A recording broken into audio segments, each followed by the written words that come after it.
Morning friends, क्या हाल है आपके? गगन, तुम्हारी गुड मॉर्निंग बहुत धीमी धीमी आ रही है। बिल्कुल तुम सो रहे हो, क्या बात है? बिल्कुल मनरेगा टाइप, ढीले ढाले, बेकार, फालतू टाइप से क्या है ये? अरे सर मत पूछिए, बिल्कुल मनरेगा मेंटालिटी हो रखी है सर, बिल्कुल ढीला ढाला, बिल्कुल बेकार सा सर, कुछ मत पूछिए सर।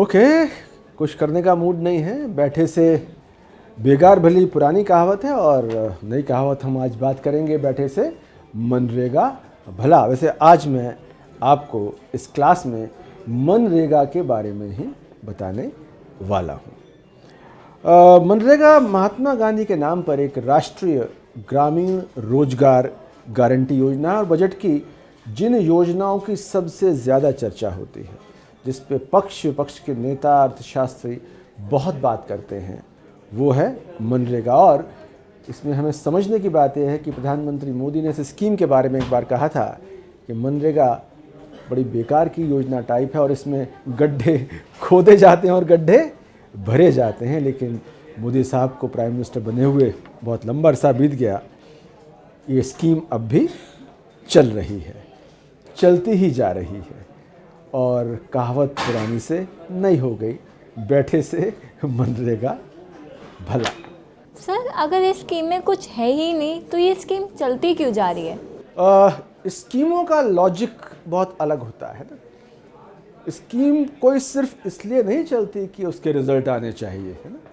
आपको अगर पुराने कॉलेज यूनिवर्सिटी में जाएं, कई स्टूडेंट 10 साल से पढ़ रहे हैं, 15 साल से पढ़ रहे हैं, तो क्या आपको लगता है वो पढ़ने के लिए आते हैं?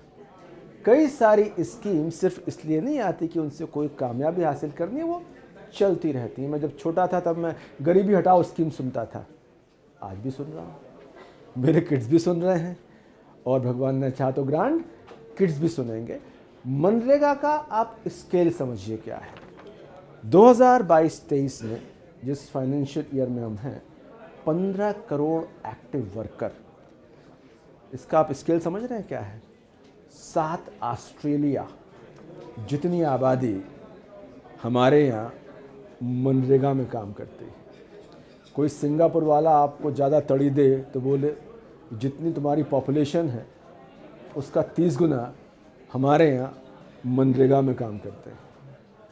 तो पॉइंट ये है कि इसका स्केल इतना बड़ा है कि कई देशों की आबादी से कई ज़्यादा बड़ी आबादी मनरेगा में लगी हुई है। रिज़ल्ट क्या आ रहे हैं ये एक अलग मसला है, पर वो लगे हुए हैं, पैसे मिल रहे हैं। 2022-23 में सरकार ने इसके लिए 73,000 करोड़ रुपए रखे थे और दिसंबर 2022 में सरकार ने एक्स्ट्रा इसके लिए मांगे 45,000 करोड़। हालांकि कोरोना के वक्त इस स्कीम का एक इस्तेमाल था, एक यूज़ था। तमाम लॉकडाउन के चलते फैक्ट्री बंद हो गई थी, तो गांव में इसने एक बड़ी तादाद में रोजगार दिया। मगर मूल सवाल ये है, अगर आप गाँव में जाकर देखें तो गांव में कई बार ये शिकायत करते हैं कारोबारी कि उनको मजदूर नहीं मिलते काम करने के लिए। वजह ये है कि मनरेगा से उनको पैसा मिल जाता है और कई केस में बिना काम किए हुए। जब बिना काम किए हुए पैसा मिलेगा तो कोई काम करके पैसा क्यों कमाना चाहेगा। तो मनरेगा की खिलाफ जो एक बड़ी शिकायत ये होती है कि इसने उन लोगों को बहुत प्रेरित किया है जो बिना काम किए पैसा कमाना चाहते हैं। बहुत लंबे टाइम बाद इसके बारे में ऑडिट हो, जानकारी मिले कि वाकई उन एसेट्स की क्वालिटी क्या है। लेकिन मैं आपको बता चुका हूँ पहले, मोदी जी ने इसके बारे में कहा था कि मनरेगा कुछ इस तरह की योजना है कि गड्ढे खोदे जाते हैं और भरे जाते हैं, लेकिन फिर भी ये चलती जा रही है, चलती ही जा रही है। साल दर साल ना सिर्फ चल रही है बल्कि इसके लिए बजट भी बढ़ाकर मांगा जाता है।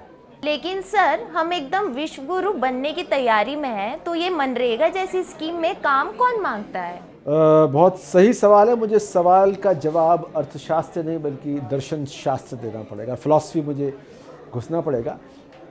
दर्शन शास्त्र में पढ़ाते हैं कि जो है वो नहीं है और जो नहीं है वो है।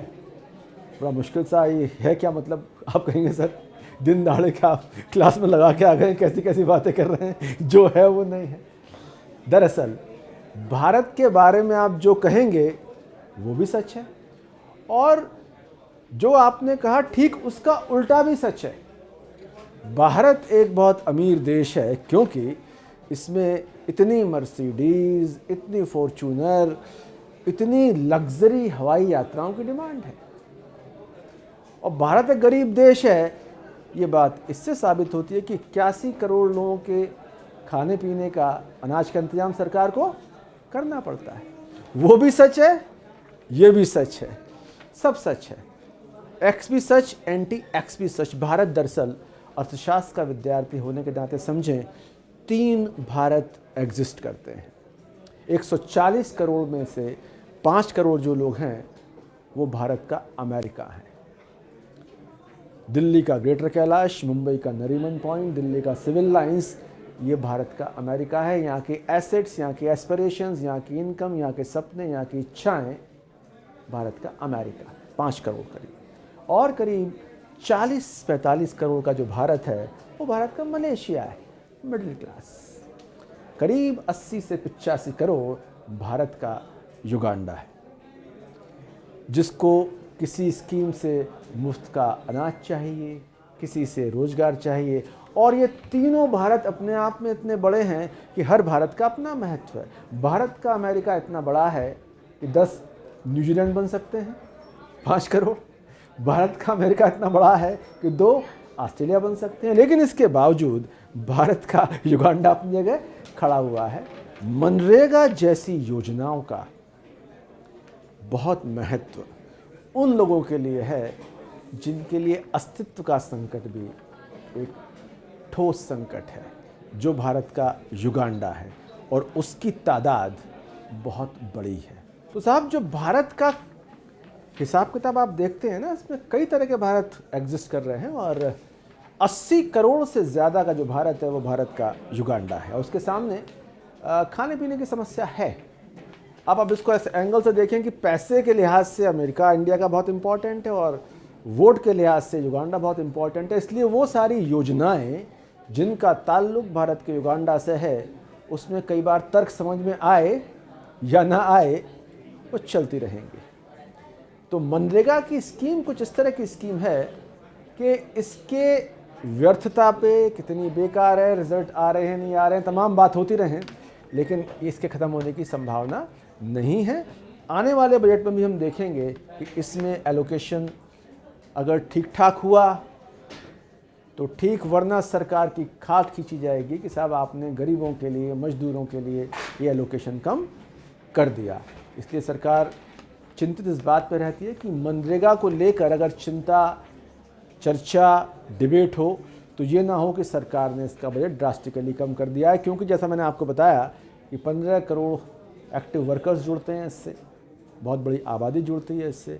तो ये बजट की उन योजनाओं में से है जिसका आर्थिक कम राजनीतिक महत्व बहुत ज़्यादा है। और जैसा मैंने आपको समझाया, सरकार वोट से चलती है, वोट चलता है राजनीति से।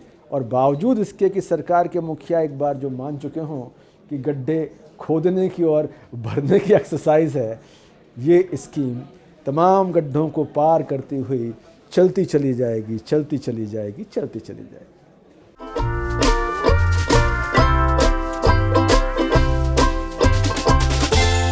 बजट का गुरुकुल।